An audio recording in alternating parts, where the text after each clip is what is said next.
Hello everyone, my name is Loco and welcome to a professional match of StarCraft 2. Now what I've got for you today is a best-of-7 series that's a little bit of an odd one. Because first off, in the top right hand corner, playing with the blue Zerg pieces, we have the #1 player in the world. He goes by the name of Serral. However, his opponent in this best-of-7, playing with the red Zerg drones, and this kind of feels like he's playing from the grave. Even though he's not dead, he's just off to the military.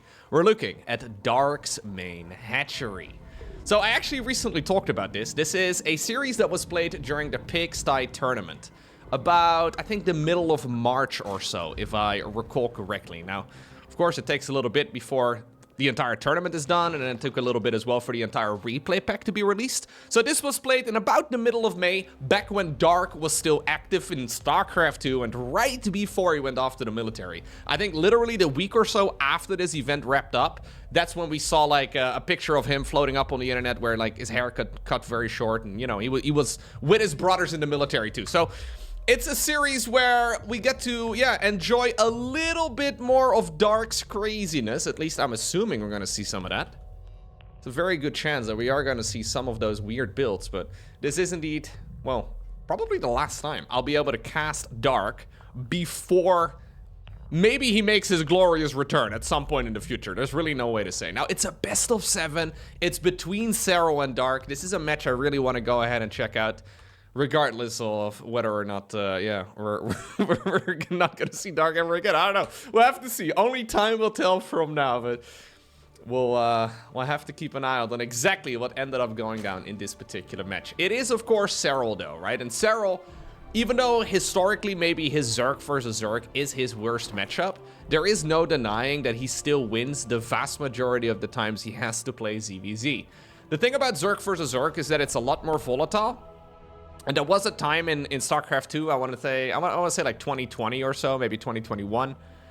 Back then, Serral was struggling quite a bit, especially against Raynor. Now, obviously, Raynor, another European Zerg player, he would be able to take games off of Serral quite frequently, but still only about half of the time.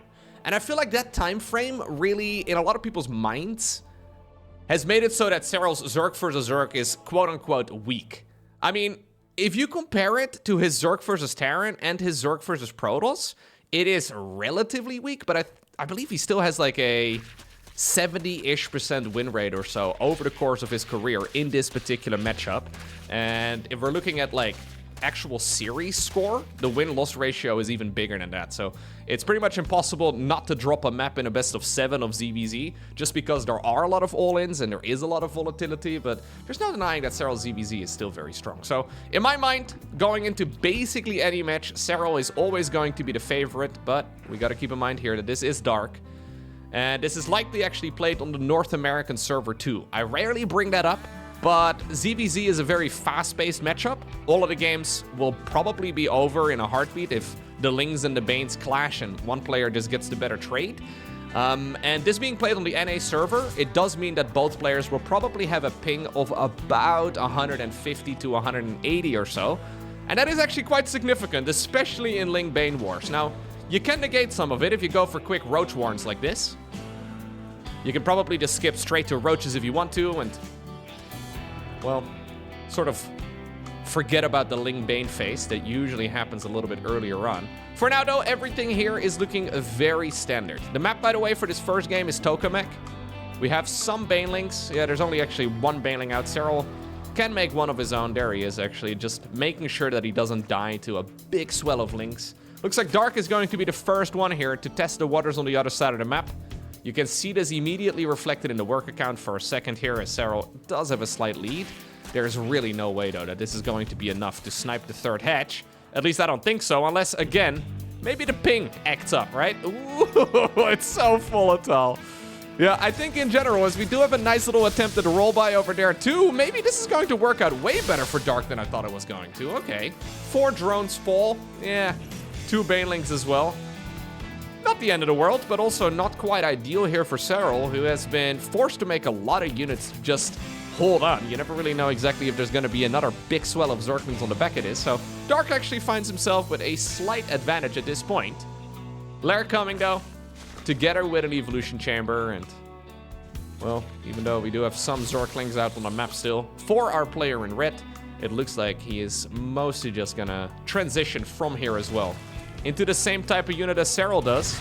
Another Zergling scout here is going to get denied. Serral, in the meantime, is getting his own scout in, and just seeing the amount of gases here that the opponent has is already a really big takeaway for Serral. So he sees that there's no lair done yet. He knows that there's only one gas taken on the low ground.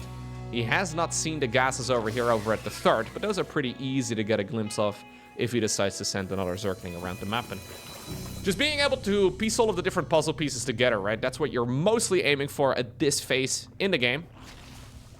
So we now have Dark getting a Link Scout in too. Not bad. He's not going to be able to see much, but he does see that there is... there is a lair done right now, as both players try to trick one another as they're both making a spire hidden in the natural. +1 melee coming up though for Serral, +1 missile coming up here for Dark. That generally is a big indication that Dark wants to be playing just maybe like 10 mutas or so and then transition back towards roaches. Serral going +1 melee probably means that despite having a roach warren and despite him getting roach speed, he will likely just keep the roaches here to stay alive and then make a transition to mass mutalisk. Let's see. Doesn't have to. But the problem is if you transition from here, as it is now scouted, so Dark sees what he's going up against. Serral has not yet seen the spire on the other side of the map. The problem is if Serral from here wants to switch back to roaches, being a full upgrade behind is actually quite painful. The +1 missile here is huge. If we're gonna have roach wars and you're a full upgrade behind, it really does not favor you at all. So usually +1 melee is a big indication that you want to go and switch to just mass muta production. Still though, Dark has been saving up a lot of gas, and he's going to make 9 of them immediately. Serral does have a whole lot of gas saved up, and he decides to even go for the armor upgrade first. So this is really curious. The only reason you would go for a flyer upgrade for armor first is if you know that you're having muta wars. This upgrade is pointless unless the opponent is also making mutas. Despite not having seen the spire, Serral has been able to piece all of the puzzle pieces together. And I guess, well, now he will get confirmation of it here in just a moment. This is a big advantage, though, for the player in blue.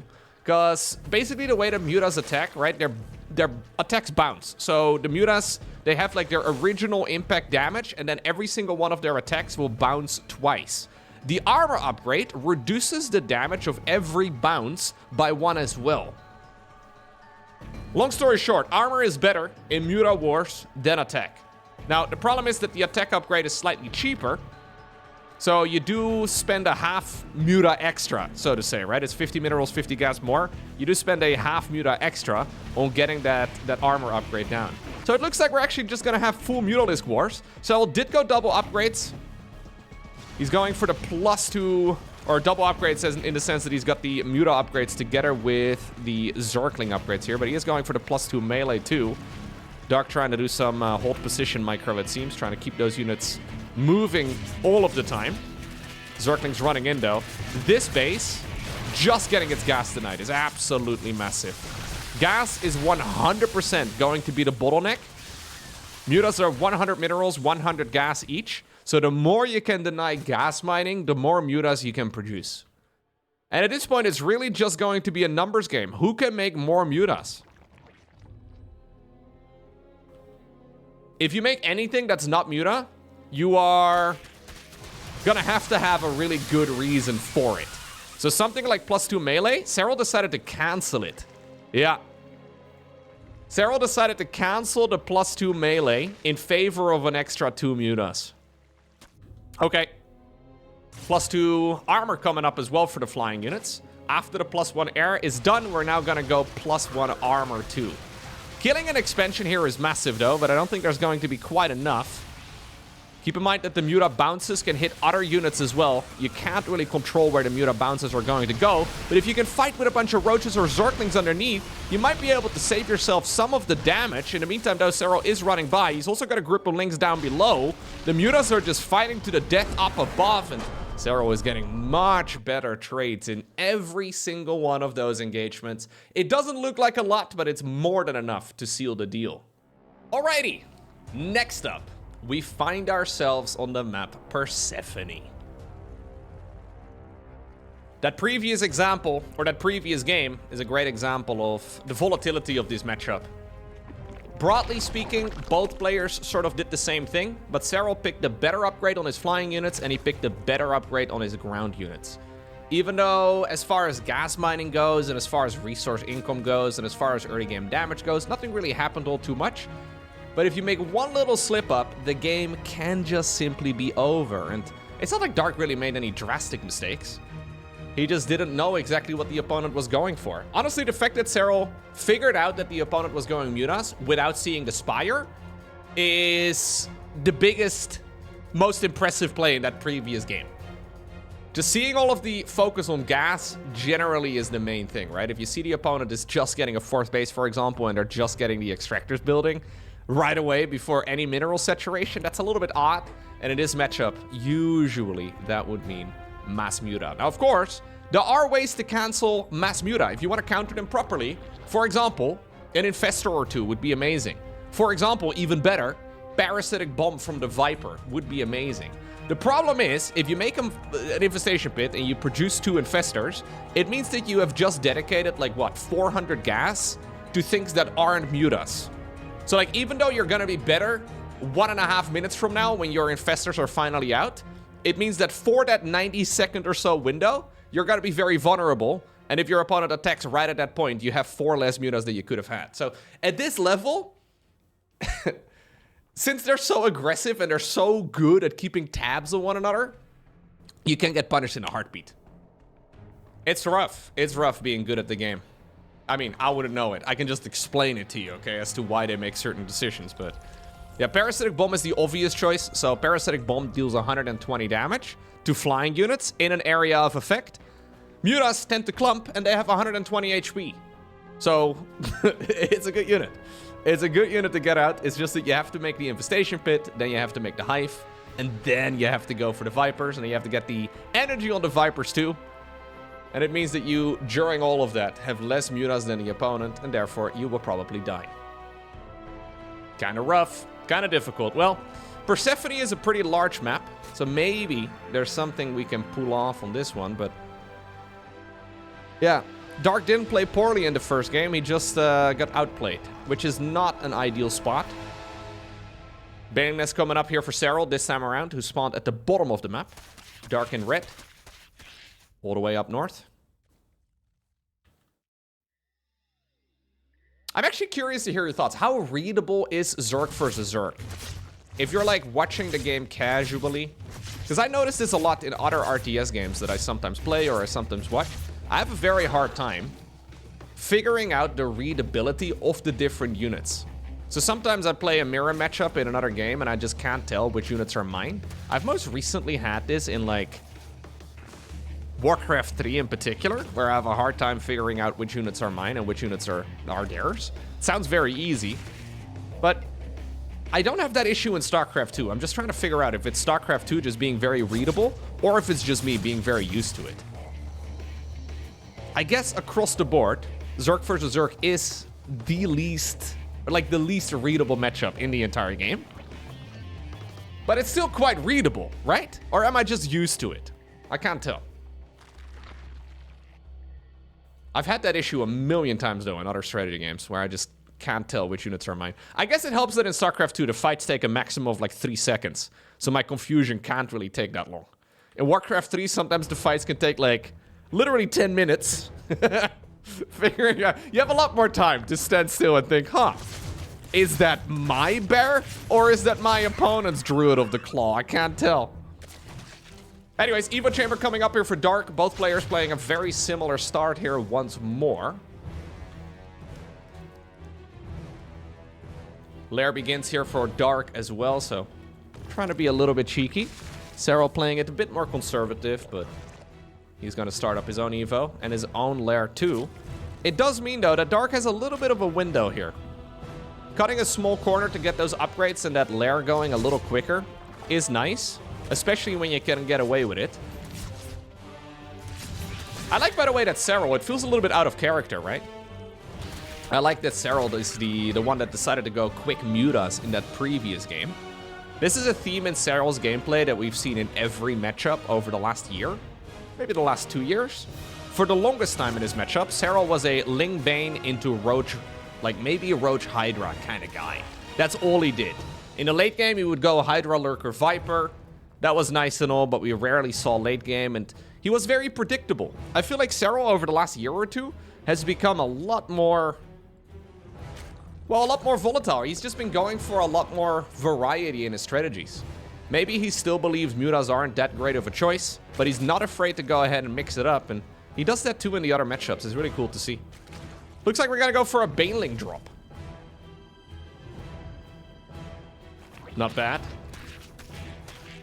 Yeah, coming back to the readability, I remember once upon a time, maybe a decade or two ago, recently, Blizzard made some adjustments to the color intensity in StarCraft 2. So there's actually a setting in the game that allows you to change the color intensity of team colors. Now, I have been playing with this at the max. I've been casting with this at the max ever since that feature rolled out. But back in the day, the colors weren't quite as intense either. So the reds are basically more pronounced here for Dark, and the blues are more pronounced here for Serral. I think it's really good. Maybe some people don't like it because everything just kind of looks a little bit less, you know, a little bit less gory, a little bit less brutal, right? Because everything is like happy, bright colors. But I think it's good. I think it's very nice. Perfect. Perfect positioning here off that. Ooh. One Spore Crawler. Not bad whatsoever. Serral intercepts that with ease. Takes a little bit of damage on some of those units, but nothing too crazy. So we do have now 4 Roaches together with a Baneling. It's a little bit... Sorry, I gotta look at this again. I did not know that apparently a Baneling through a speed circle has about the same movement speed as an Overlord that can fly with Nematized Carapace. I mean, the movement speed of these two units that are moving right now, remarkably similar. No, I think the Baneling is slightly quicker.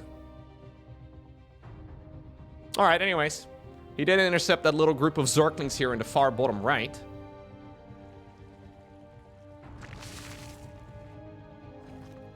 The Roach drop should probably go to the natural, though, which I think is what Serral's aiming for. There is, in the meantime, also a Roach drop right now from Dark. So this is going to now become a difficult game to observe, because there will be many, many moving parts. The minimap is not entirely clear as to who's dropping who. Both players, though, trying to trick one another. We still have a couple Banelings remaining, too, over here from that earlier stage. Normally in like a Terran versus Orc, it's pretty clear where the Medivacs are hanging out, you know? Like you can kind of look at the minimap and be like, oh, that's a Medivac.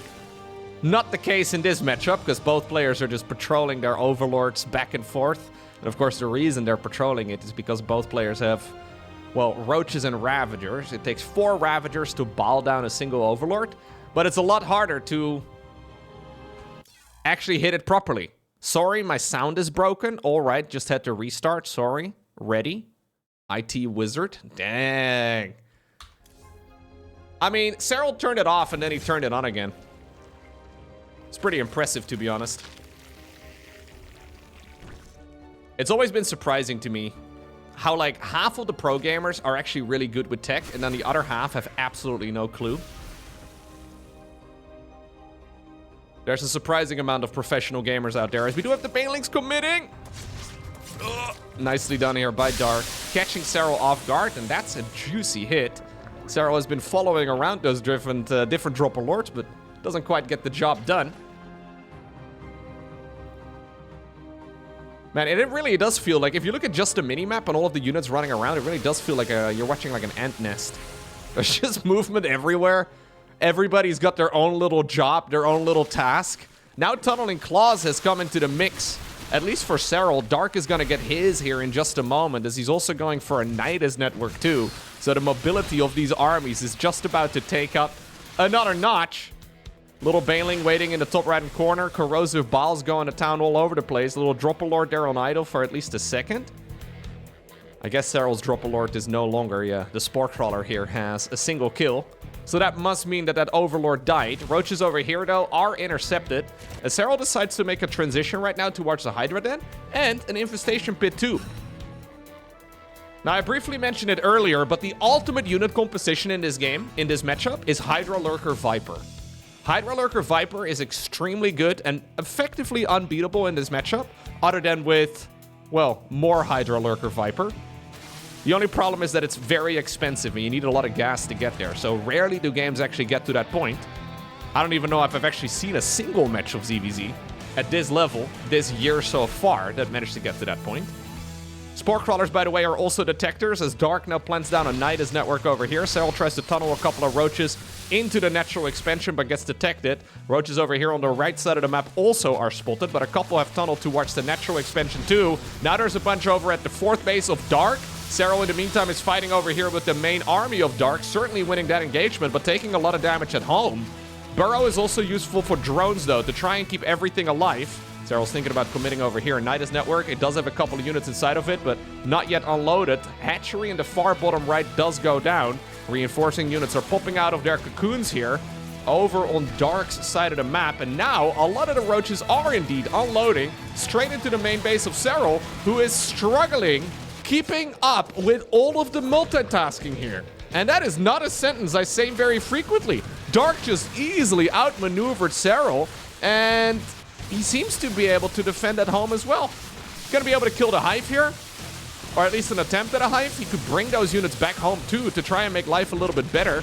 There are a couple of roaches here that are detected because of those overseers. But at this point, I think Dark is pretty happy with how this has gone. He really doesn't need to overextend with these units, but getting the Roach Warren is going to slow down an imminent all-in here as well. I think what you do is you get out. Go through the worm, go back home. He wants to set up shop on top of the ramp for a little bit, but I think if you go back home right here, it is going to be near impossible for Serral to win the game. Dark is now on 4 bases. Serral is desperately trying to remake a 3rd. Oh, tunneling claws, tunneling claws. Oh my god, the tunneling claws here could be massive. Serral actually snipes a lot of the units as Dark tried to get a little bit too fancy for his own liking. Serral's body blocking the retreat, so not all the units get back into the network. And that was probably the best fight Serral could have ever taken there. Cute little movement, making sure that the opponent did not have any detection there, and then surrounding that army. Still though, Dark's economy is looking solid. He doesn't have enough gas. I would love to see this extractor over here too, but yeah, he needs to resaturate some of those gas geysers here. You can see that there's been some scrambling going around these bases as he was trying to pull those units away while the roaches of Serral were tunneling underground. Yeah, so he's got way too many minerals here, but it looks like he's sorting that out at this point. Serral only had 179 supply. Now, here's the big kicker though, right? We can look at that at the bottom of the screen right now and figure exactly out how much there is for both players, but Dark can't really have all of that knowledge. So he probably has the feeling that he is slightly ahead, but sometimes feelings are unreliable.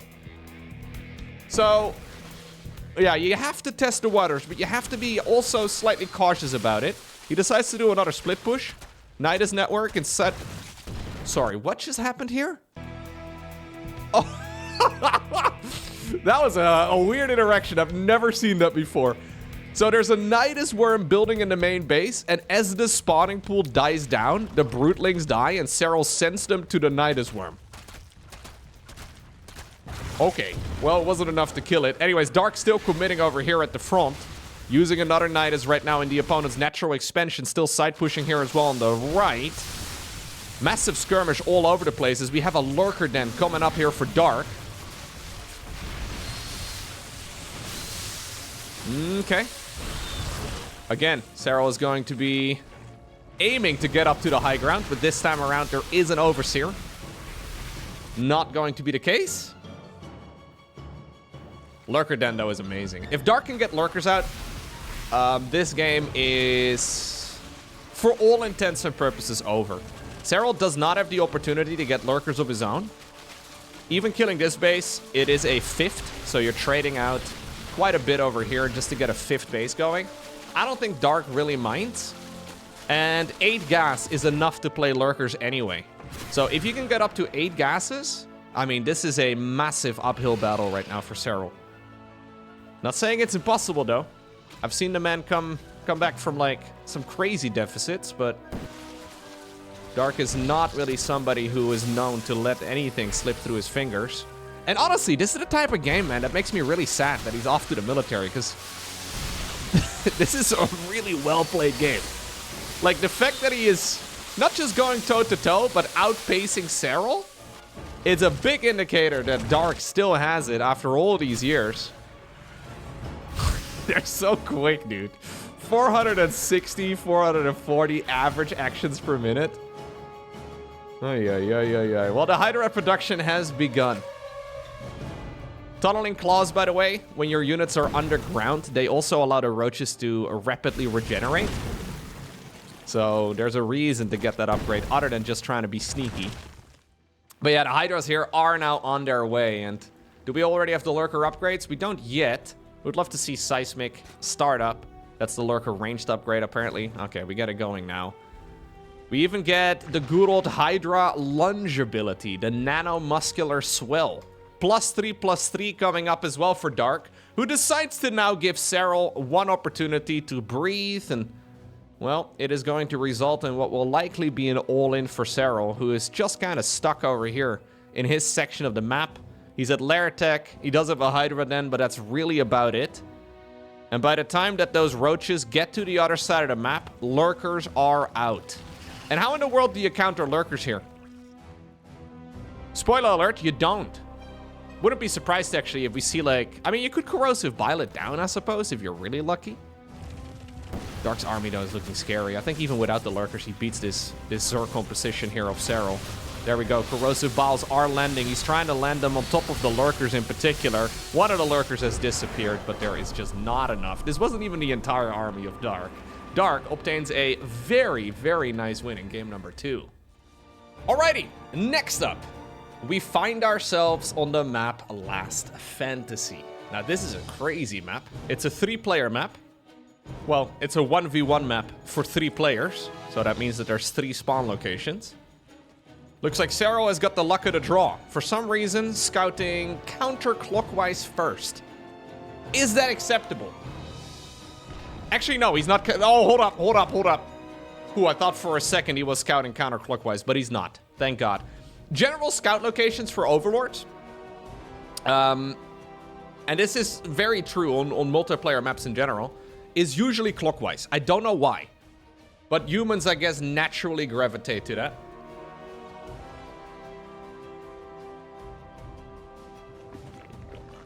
Apparently, we are gonna mix it up a little bit, though, as both players are going for a much faster gas geyser and a much faster spawning pool as well. Dark's is even quicker than Serral's. But the fact that Serral is sending his Overlord in the right direction and the Dark is not is a really nice tell, because he's going to be able to see at the earliest possible moment that the opponent didn't make a natural expansion. Now, Dark will still know where the opponent spawned, just by seeing that his opponent didn't spawn up here, but he won't know that there is no quick expo there on the low ground. Still, though, I think that it's not going to really change a lot of Dark's decision-making. He will probably make a lot of Zerglings, and then make a lot of Zerglings, and then make a lot of and that's the plan. But obviously, it's difficult to really commit to an all-in if you don't know whether or not your opponent fast expoed. If Serral would have gone hedge first, then committing like 100% to this all-in would be the right move. I think in this particular instance, Serral actually has all the info that he needs right now to defend. So he sees the Lings leaving the base. He's going to see a little edge of creep, and he sees now additional Lings going down as well. So he now knows what he is playing against for certain. Overlord here has seen the lack of creep inside of the top section of the map, so Dark now knows where to actually send the Lings. But all of this is making the defense easier for Serral, who is 3 drones ahead. Doesn't sound like a lot, but in like percentage, you know, 4 workers right now with a hatchery going down as well for Dark.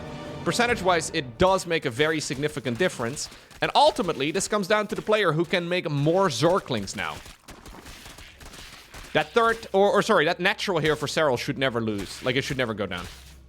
Link speed is done, however, for Dark, and he is targeting it. He knows that he needs to get something down, and maybe he can get the job done. It is difficult for Serral to defend this, who is now using the Queen to tank a lot of damage too. Spinecrawler is going to move down to the low ground, but I wonder if Serral got a little bit... Like, generally you pull drones with this sort of thing. Yeah, now he pulls the workers. A little bit late to the party. We have some stutter step micro here with the Lynx. Looks like Dark has given up on fighting the low ground, decides to go into the main base instead. I mean, he's still sending in Zerglings though, and I don't think he's gonna give up on the snipe on the low ground just yet, as we have a couple more Lynx nibbling away at that hatchery.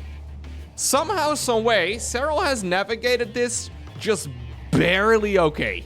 Like, this is just barely okay, but we're still like, you know, a sneeze away from the hatchery dying. It looks like Dark is going to commit. There's no way. The problem is, though, maybe he's kind of like over-committing now. Because he's made so many Zerglings that now killing a hatchery is almost not that big of a deal anymore. Serral could even wall himself in fully. I think that's the plan. He still has that spine. If you move the spine over here, it'll be really difficult for Dark to break through this. And this is that moment where, as a Zerg player, you're like, oh, snap, have I...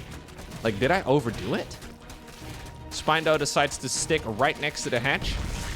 Double cancel there on the Evo chambers. Serral's been making a lot of Lings of his own. Dark droning behind this, and it looks like the hatchery will indeed live for now. Defensive banelings coming up for Serral. Ultimately, what's really interesting is that we end up in a situation where effectively the worker counts are identical, and both players are on 2 bases. So we may actually just see a macro game from here. Yeah. Very interesting. We may actually just have a full-on macro game from here. I mean, the hatchery is above 0 HP. That's all it really needs to be. But what about this little squad of units? Well, Serral, in the meantime, has sent a lot of his Lynx to watch the other side of the map as he now starts working on the natural expansion here of Dark. Gotta be careful, though, running those Zerglings back home, Dark, because there are Banelings out. Serral wants to kill the queens. It's a little bit risky. Yeah, one Baneling maybe to try and force this.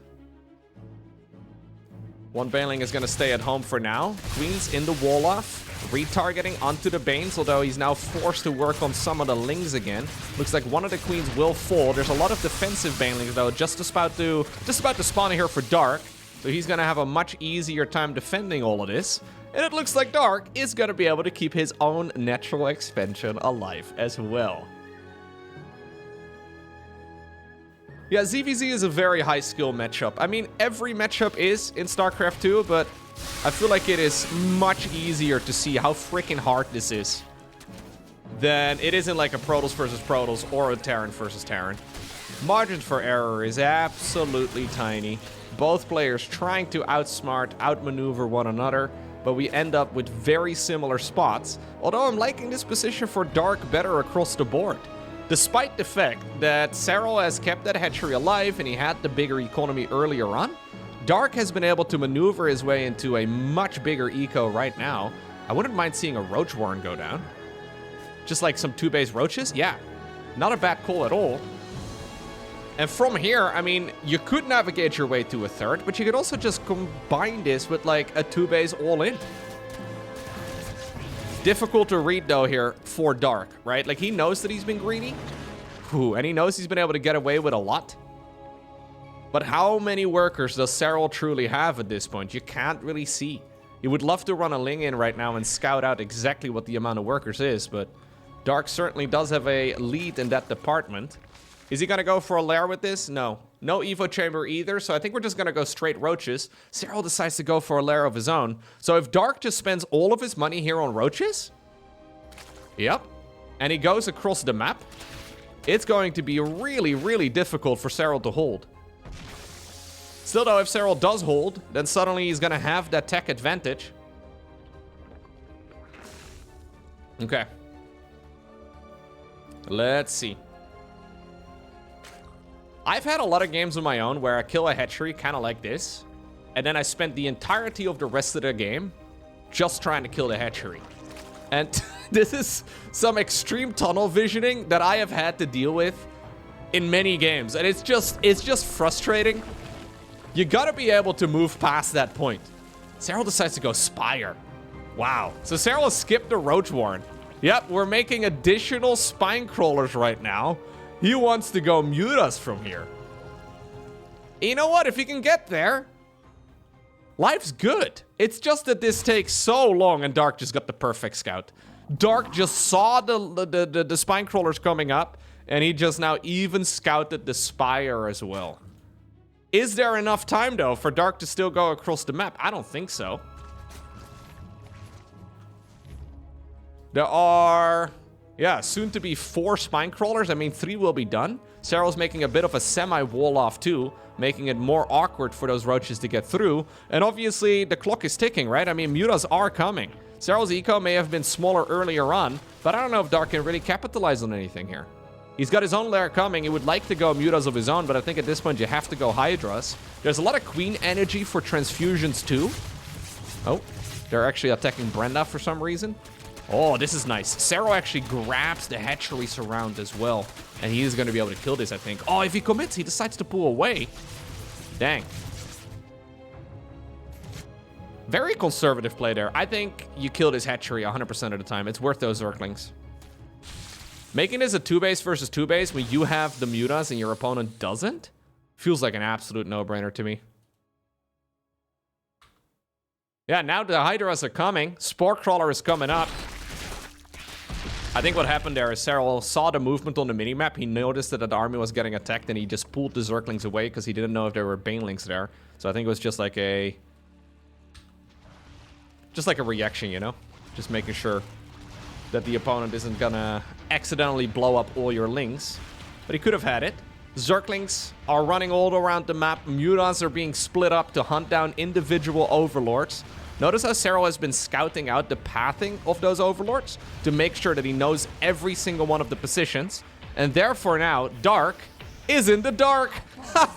Loco, you're so funny. I'm gonna hit the like button on the video and subscribe so I can see more. Thank you, guys. No, when this overlord goes down, he doesn't know anything anymore.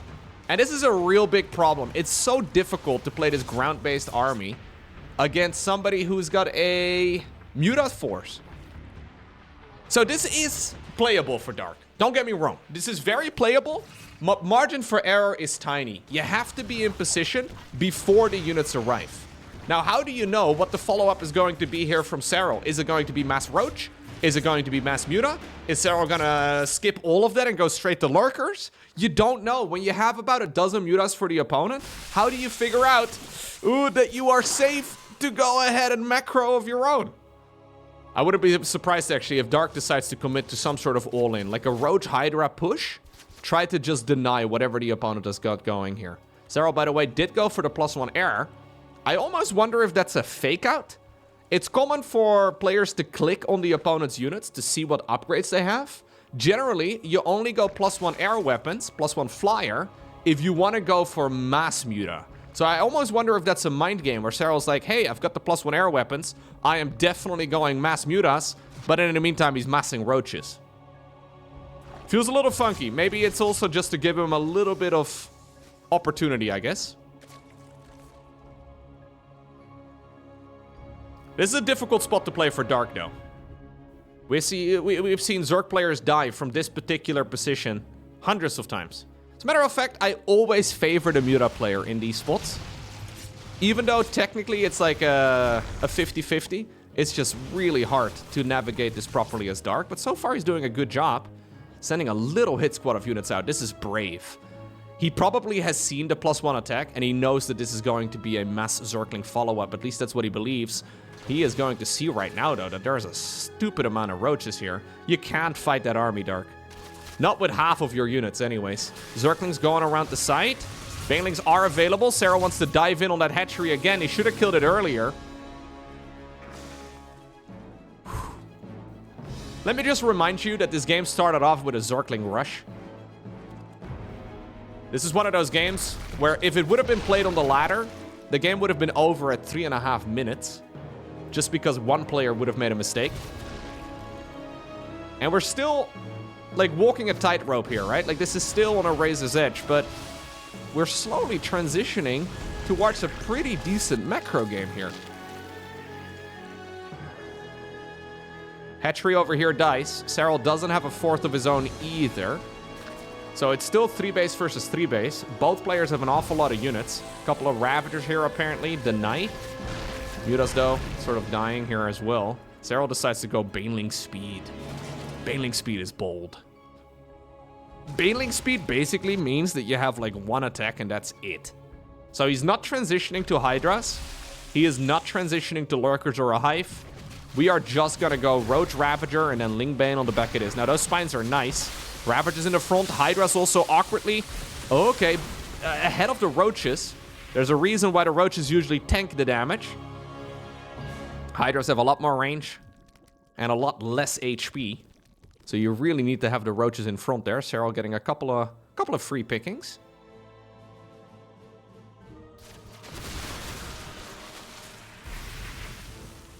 A lot of Lings just about to spawn. Now, this is going to be an awkward moment. Keep in mind that Hydras take a lot of damage from Banelings. That's why Serral has decided to go for this. However, in order to counter this, what Dark should do is mix in a few more Banelings of his own. Because it takes 2 Banelings to kill your opponent's Banelings. So Roach Hydra Baneling definitely beats Roach Ravager Baneling. However, Roach Ravager Ling Bane probably beats pure Roach Hydra. Well, he's going to find out right now as the Banelings start rolling in. The Hydras immediately try to run away, using the Roaches to soak up as much of the damage as possible. That was so close. Additional Banelings do spawn. I don't know if Dark sees them or saw them already, but he decides to run away.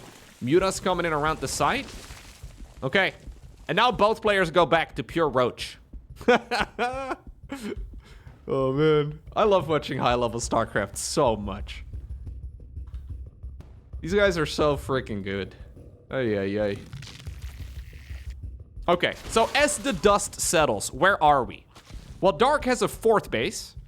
He's got a slight worker advantage. Serral is kind of stuck on 3. And his mineral fields on the main and in the natural are starting to run low. He needs a 4th soon. Honestly, he needed a 4th a minute ago. As the clock is ticking right now, Dark is going to pull further and further ahead. He sees this right now too. Even though these players didn't have the exact same build order, Dark knows that at this point in the game, he is kind of running skinny on the minerals in the main and the natural, so that must mean the opponent is as well.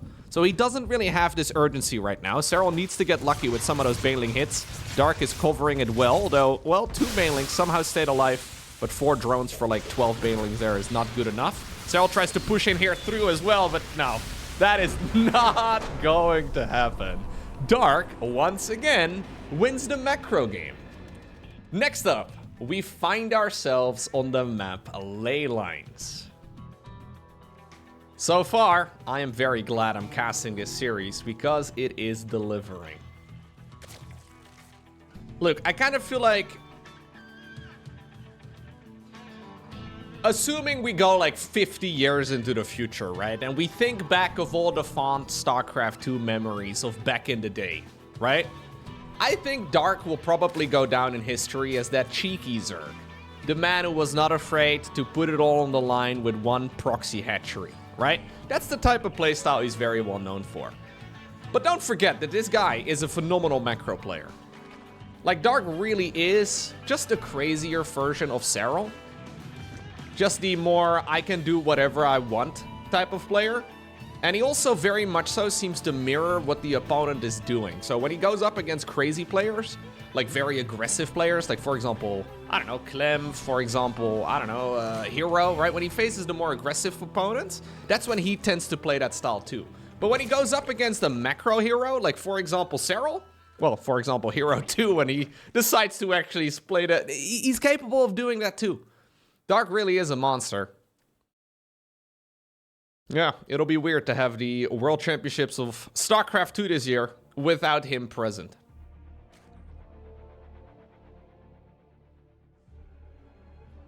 I wonder if he's still playing a little bit of StarCraft on the side. I know this has happened several times before, you know, where... So I believe the rule is that you're basically not allowed to make income while you are in the Korean military. But obviously, it's not like it's like a 120-hour work week or whatever, right? Like, you get time away. I wonder, like, if you just... How many hours of StarCraft do you have to play a week to, like, maintain your skill level?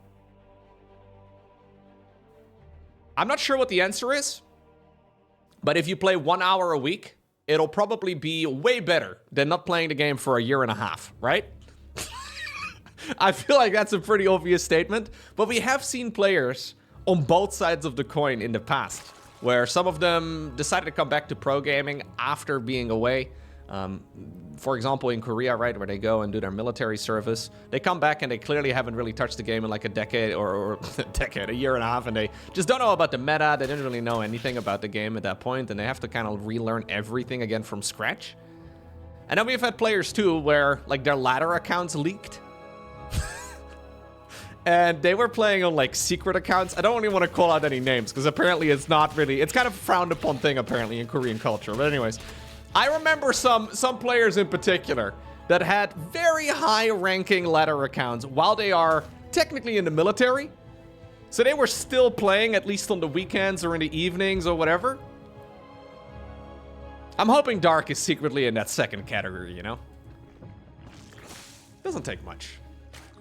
It doesn't take much to just play a little bit. Just to keep your fingers at least reminiscent of what it's like. Anyway, we've got ourselves a cheeky little roach warren hiding behind the natural expansion here. Behind the mineral line for Dark. He did make a third hatch, but this is not a man who's planning to go for a third hatch with drones. This is a very popular all-in in 2024, 2025. We've been seeing this time and time again in this matchup. Basically, you pretend like you're making a very normal game and then, or like you're playing a very normal game, and then you suddenly bust out a bunch of roaches. All that Serral has seen so far is a normal match. He hasn't seen a roach warren. He's seen the timing of the third. He's seen the timing of the baneling nest. Gets a single baneling kill over there, though. That is nice. Serral's roach warren is much later here. Killing the third base would be good for Serral, but if he loses every unit in the process, he will likely lose the game because of it. Will he see the roaches? Oh, he sees one roach. Okay. Little awkward to be seeing a roach at this point in time, so he immediately starts up roaches of his own. Good work here so far for the finisher. Question is, will he be able to make enough units? So this push has been popular, but I feel like it's losing steam a bit. Mostly because of exactly this, what Serral just did. Now he's finding himself with a 12-worker advantage. He evacuated the drones from the third base. And now he just has to defend. If he just defends here, he's going to be massively ahead. Yeah, well managed. And this is Serral to a T. He may have lost to these type of pushes in the past, but he's figured out the perfect answer. And it turns out the perfect answer is to be aggressive with Zorklings earlier on in the game. Now Dark is cutting corners. Making a stupid amount of drones just to try and catch up while still feigning to go for an attack. But Serral had an income advantage there. Even though it's only for maybe 2 minutes in total, it is going to result in probably like an extra 10 roaches. And when you're fighting a lot of roaches, you'd rather have 10 more than 10 less.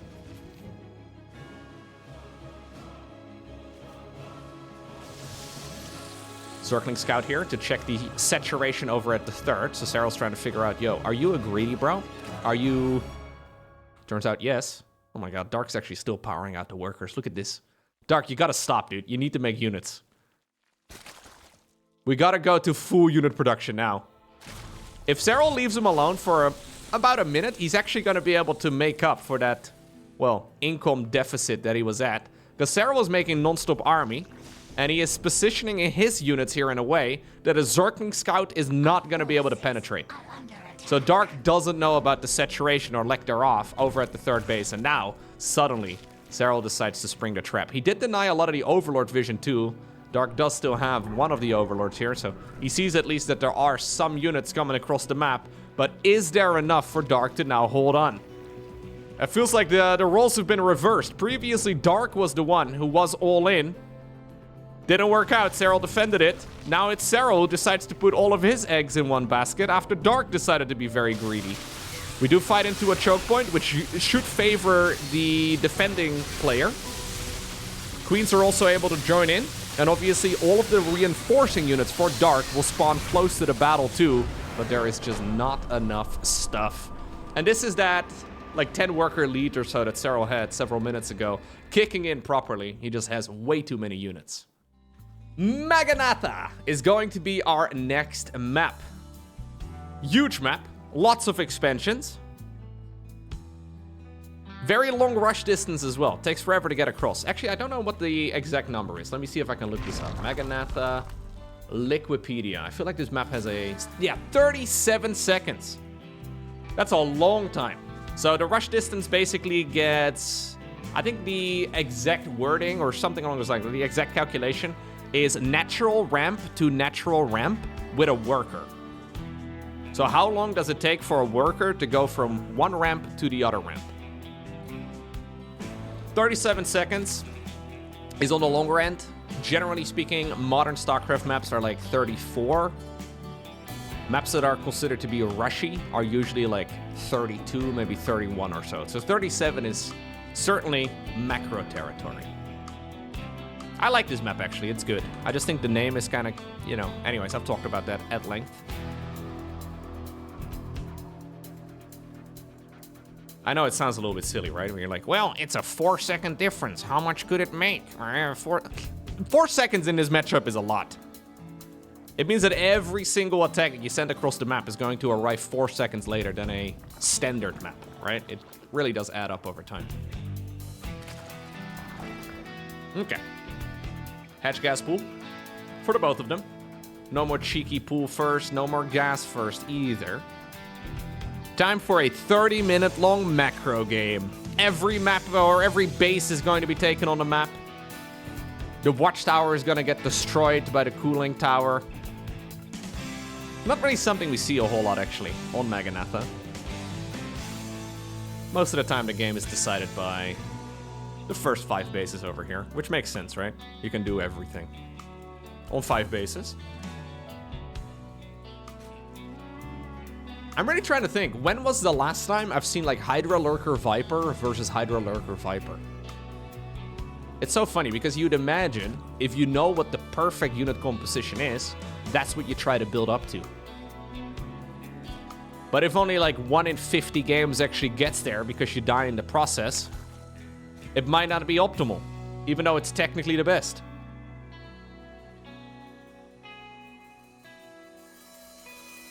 Third hatchery coming up for the both. Serral a little bit quicker on his. Small differences, but ultimately, all the roads do lead to roaches. Well, maybe actually on a map like this, you're better off playing Mutaling Bane, right? So you'd imagine, on a map that is larger, on a map that is just simply, well, bigger and there's just more terrain to cover, a faster moving army is beneficial. So if you end up in a situation where one player is playing Mutaling Bane, like we saw earlier, and then the other one is playing Roach Ravager or like Roach Hydra, it should technically be better for the player with the faster moving army, because they can take full map control. Then again, this map is quite easy to get 5 bases on. And when you can get 5 bases, maybe playing Mutas is not quite ideal. If Serral, for example, is stuck on a ground-based army, he can take this base pretty easily, and he can take this base pretty easily too. And while it is difficult to cover all of the terrain, these bases are quite nicely tucked away, so yeah.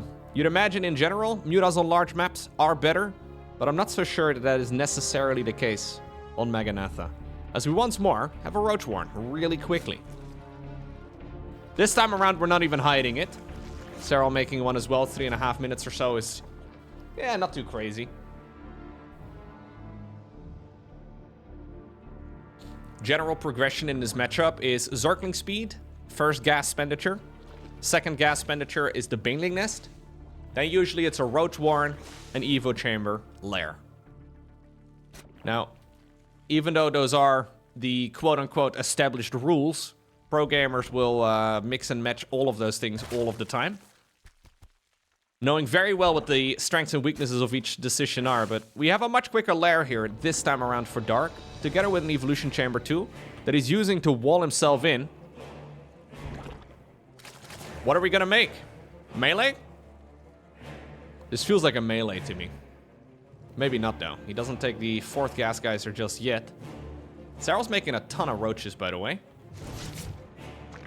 Is Serral just doing a straight up roach push? Kinda looks like we are. Huh. This wasn't a super quick Roach Warren, by the way. Yeah, Serral's actually just doing a full-on roach attack.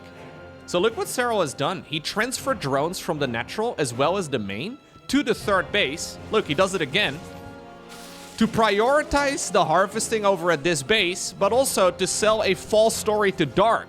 Dark's been skipping or he's been scouting over here on the third base location of Serral all the time. He's been seeing, okay, you've got a lot of workers here, but those are workers that have moved from the main and the natural. Serral is going for effectively a 2-base all-in. He's only got 43 workers, which is not even enough for 2 bases. He's just spread those workers primarily towards the third base, making Dark believe that this is some sort of macro game. Not the case at all. We gotta go. We're on a timer.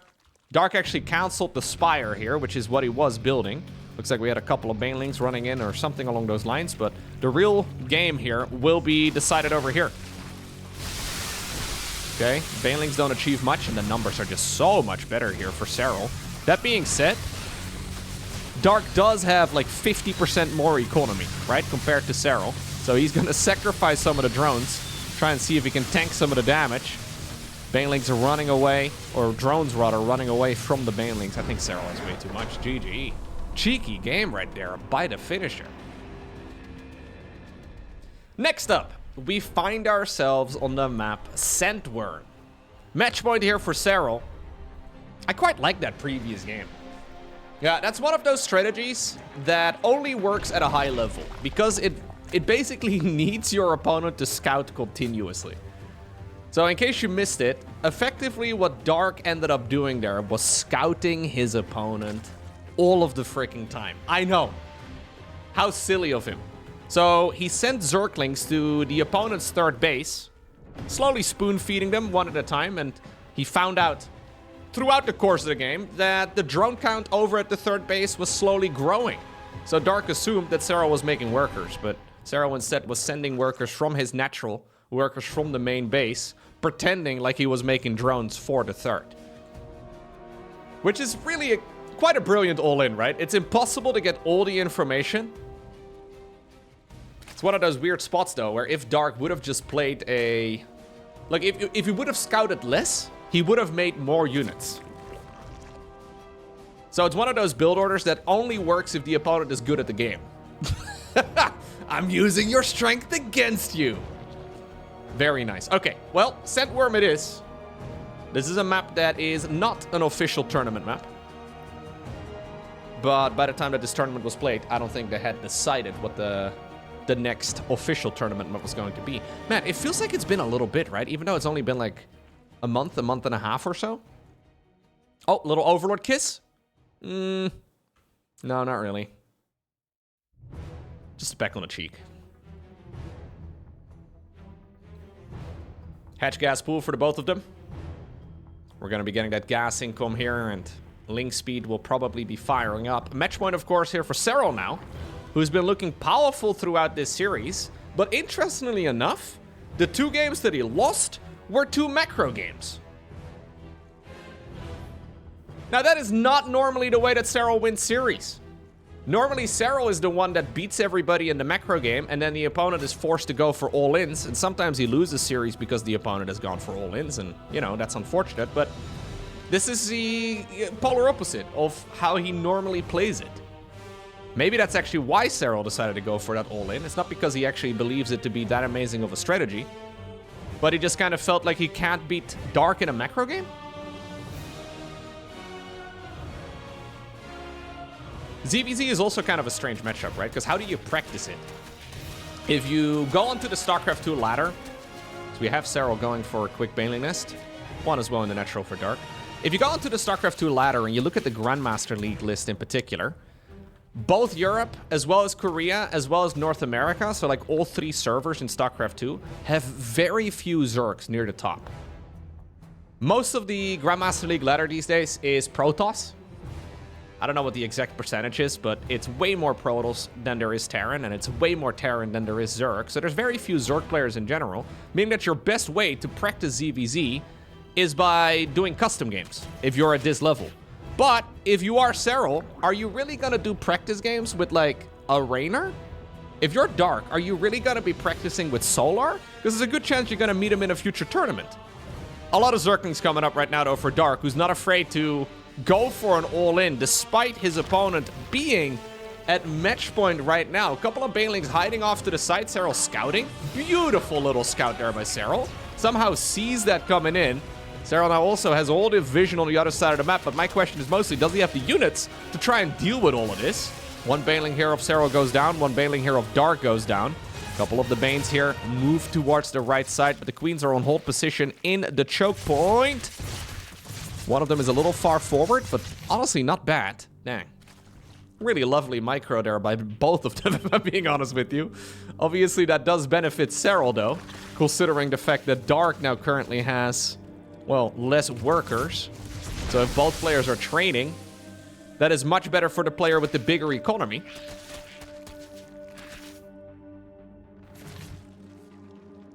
Okay.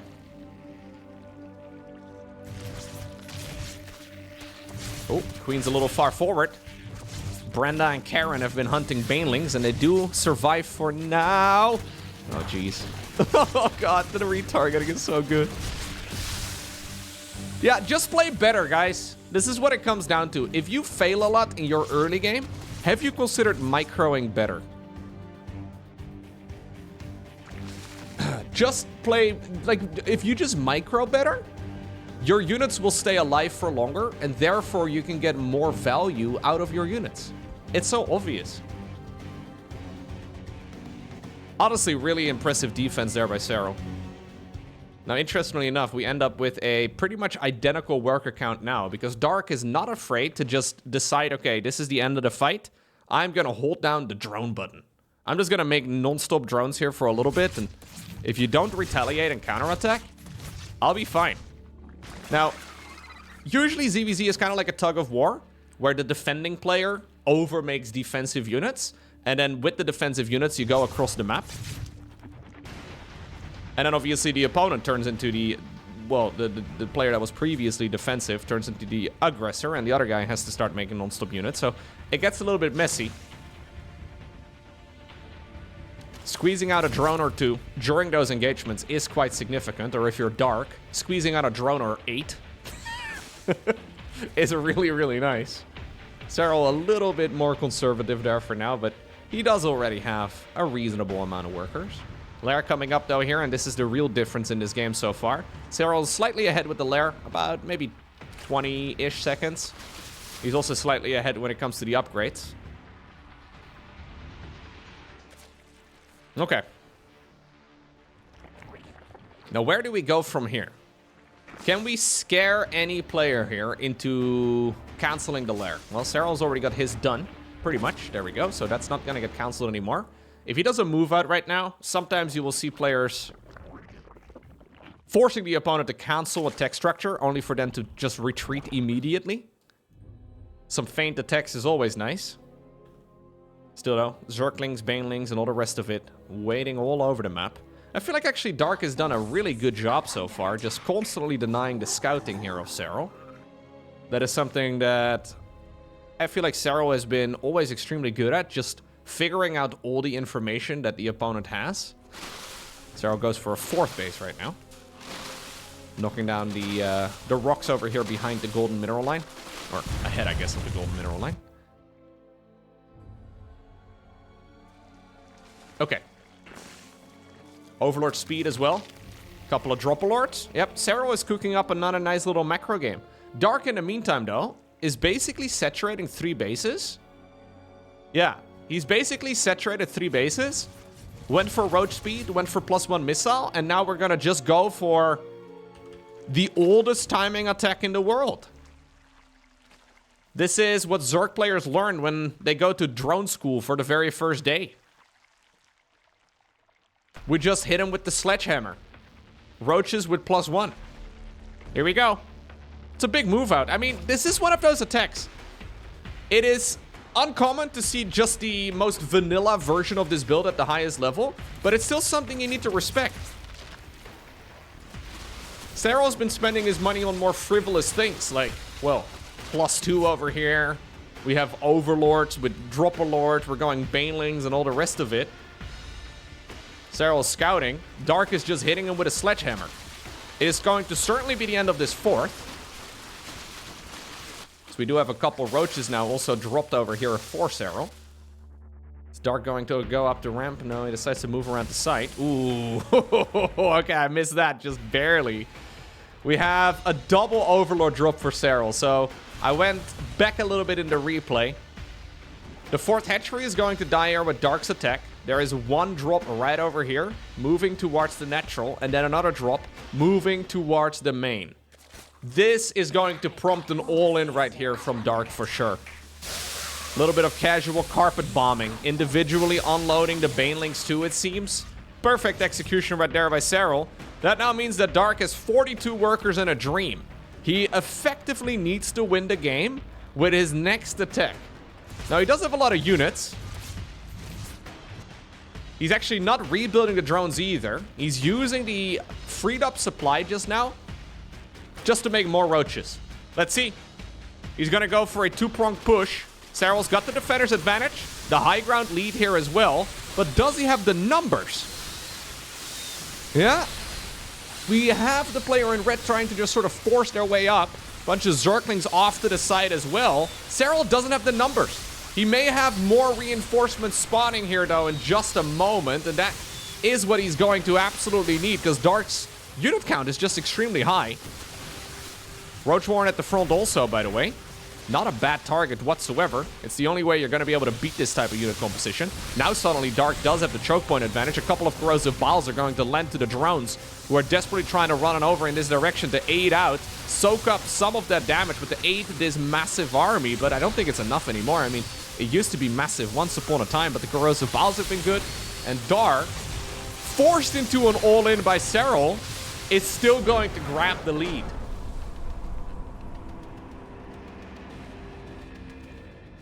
And that means it all comes down to this. Final game in this best-of-7 series is on kill switch.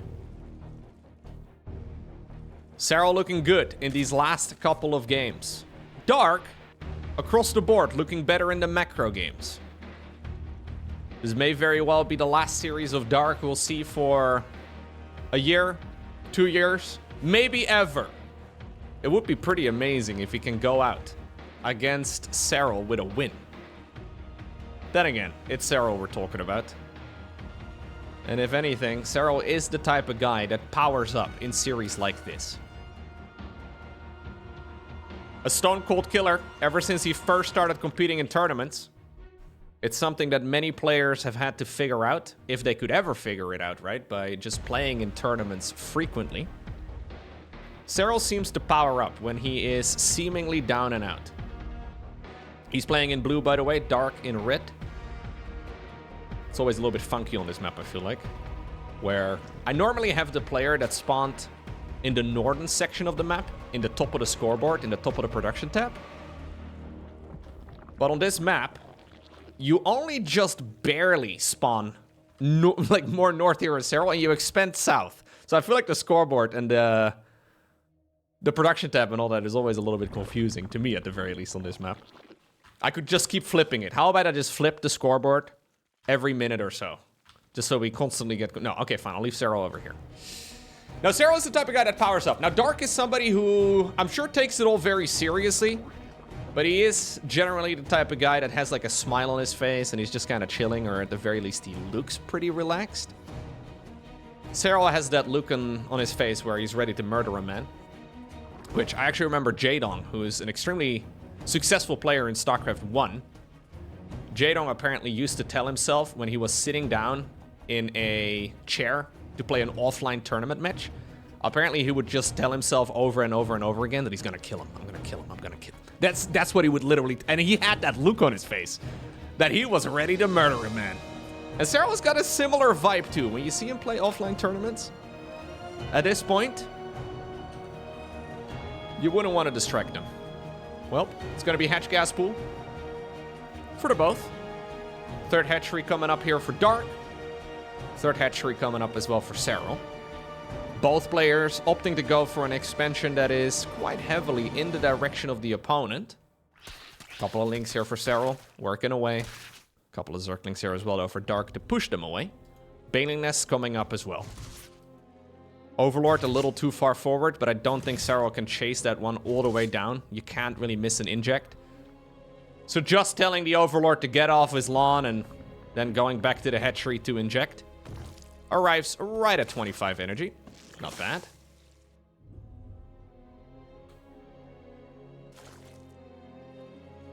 Near identical threats here, though, for the both of them here. Zerglings coming up. Are we going to play Zergling Chicken? Are we going to go Mass Drone? Some beautiful... oh, dang. I feel like the line is just as big, but they just went out of sync and in sync again. That was crazy. The line must not have been equally big, but... Evo Chamber coming up here for Dark, who's hiding it behind the natural mineral line. Actually, wait, hold up. Am I getting... No, that is Dark. Dark right here, hiding it behind the mineral line. Roach Warren coming up right now on top of the ramp. Serral going for the more conservative approach. No Evo Chamber for him, but he has decided to go for a Roach Warren. +1 armor will be his weapon of choice. Now, +1 armor, this is one of my personal favorite pushes to go for in this matchup. +1 armor is awesome because it benefits, well, Zerglings, Roaches, and Banelings. It's excellent with early game pushes. It, however, falls off the longer that the game goes on, because attack upgrade for Roaches are more important. So this is something that you have to get value out of early on, because otherwise it is a waste. And usually this indicates some sort of... yeah, 2.5-ish base all in. So you don't fully saturate 3, you don't quite sit on 2 bases usually either. You just kind of make a lot of army and then attack when the +1 armor upgrade is done. Serral in the meantime has gone for a lair. This is unscouted so far. So Dark doesn't know, but he should be able to attack before a Roach speed can kick in anyways. Serral once more going Overlord speed. He's droning really, really hard. He does make a Spine Crawler, but if Dark wants to go for an attack, right now might be the time, and that's exactly what he's doing. Roach upgrades, though, are still, well, +1 armor upgrade here. It's still ticking by. He's trying to hide it. This Gas Geyser, I mean, Serral sees it. It might be a fake. Serral looking around, trying to get a little bit of info. Now morphs this Overlord into an Overseer, but this is all going exactly according to plan here for Dark, who will soon be ready to march everything that he's got for one Hail Mary play. And we'll have to find out whether or not it's enough. Now Serral will get the info that he's really looking for, right? Within the next half minute or so, you'll see what's up, and I wonder if this is already enough. He now sees the Roaches moving out. +1 armor is going to finish up as he is about across the map. Serral in the meantime going Roach speed. Serral in the meantime making another Spine Crawler. He's also adding on a bunch of Ravagers. Cancels Roach speed, though. Keeps the +1 missile alive for now. Is there enough for Serral to defend? It's 44 versus 57 workers. A massive advantage in that regard for Serral. But does he have enough units to stop this attack from Dark right here, right now? And keep in mind, the +1 armor has just kicked in. Good Corrosive Balls, though, to force this army in red to keep moving. Spine Crawler in the back also extremely good. Dark has so many freaking Roaches, though, and this arc is looking really quite good for the South Korean Zerg player. Stutter stepping a couple of those units forward, trying to make sure that all of the units can fire at the same time and that nothing really derps into one another. Drone count still looking healthy, though, for Serral, who's just making as many units out of those cocoons as possible. He has lost most of the queens, if not all of the queens, it seems. But still, if he can stabilize here, he should be okay. Only 2 drones go down. They're going to start fighting here, too, as they want to just soak up a little bit of damage. Right now, the +1 missile is done for Serral, so the +1 armor not as useful anymore here for Dark. Still, Zerglings are soaking up damage. Roaches in the back are dealing the damage. 8 drones have fallen. No queens anywhere for Serral. It's going to be difficult for him to reinforce this. Then again, Dark is actually the one with slightly more resources in the bank. Well, at least when I started that sentence. This is still so freaking close. Great micro here by Serral. Splits off the low HP Roaches to morph them into Ravagers as they spawn with full HP. Third hatchery will fall, but the worker count is still not okay here for Dark to really call this an advantage. I don't think he can really say that this is now a super comfortable game for him. He may have a slight lead, but I don't really love it. Serral decides to go for a Spire. I love that. Spire, rebuild the third hatch. Try to go again in a moment. Okay, okay, okay. That fight was on an extremely thin edge. Could have been a disaster. Honestly, for either player. Ultimately, it's a bit of a wash, but Dark, of course, does have an advantage here. Problem is, Dark does not have any units that shoot up. I mean, other than the Queens, he doesn't have any anti-air. So if he has no anti-air, how do you deal with this? He's looking around, though. Has he seen the Spire? He has not. There's no Changeling on the ground either. He will be sending the Overlord or the Overseer around here through some of the slow circles, so maybe he's gonna see the Mutas right before they spawn, but I don't think it's going to be in time for him to really send his Roach army straight across the map. Oh no, he's not gonna see. He is not going to see, and that might be exactly what Serral's looking for right now, although Dark is coming. Mutas are also on the production tab. Spinecrawlers are building. It's only 4 Mutas, though. 4 Mutas is not that much. Dark needs to get a move on. He wants to go, well, up the ramp, knock down the rocks first, and then go into the third base again. Serral making roaches right now for defense, too. The Mutas really just here to put a bit more urgency in this particular fight, and maybe to target fire down the Ravagers. Okay, the longer that the fights take, the more value those Mutas are going to get. Mutas should be on a separate control group, and he's using them indeed to target fire it down. Zerglings in the meantime swoop in. Zerglings in the back. I mean, it would be nice, but he backs up to the safety of the Spinecrawlers. Couple Corrosive Bowels here, dodged by Dark.